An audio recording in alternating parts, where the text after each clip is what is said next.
Hi, it's Tiferet, and we're in day 10 of the counting of the Omer, compassion in boundaries.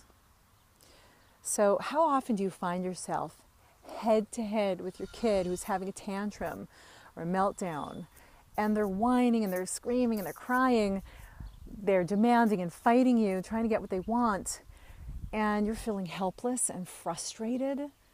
Now, this can be so debilitating for a parent, and it can even press your buttons and take you to a place that you don't want to go. So I want to give you a very simple formula that you can use when this is happening for you in order to get your power back and to reestablish the boundary for your kid so that they can feel safe to make a shift in their energy pattern. So the formula goes like this, and you might want to write this down. I see, I feel, I expect. I see, I feel, I expect. And before I give you some examples, I want to explain why this works. So step number one, I see. You know, the number one key to making any change is to first see, recognize, and acknowledge where you are now. I'll say that again. The number one key in making any change is to see, recognize, and acknowledge where you are right now. And if you can do this for your child, it gives them permission to make the change. Okay?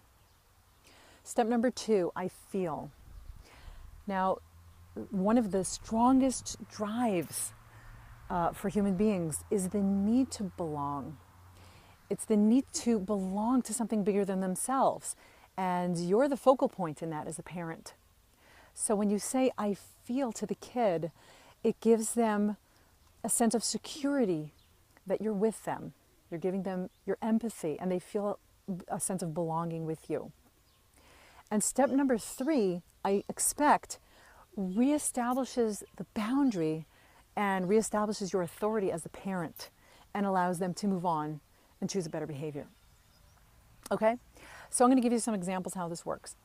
So for a small child, let's say they had some cookies and they want more. So you say to them, I see you want more cookies, and I feel really badly that you can't have any more right now, but I'm expecting you to calm down, or I'm expecting you to stop asking me for cookies. And you can add, and then we'll sit down and read a book together, or something like that to transition into the next thing. Okay? You see how I really believed what I was saying, and I believed in the child, and I held my space. For an older child, you might want to say, I see you want to go play with your friends before doing your homework. I feel really frustrated for you that you can't do that right now, but I'm expecting you to first do your homework and then go play with your friends. Okay?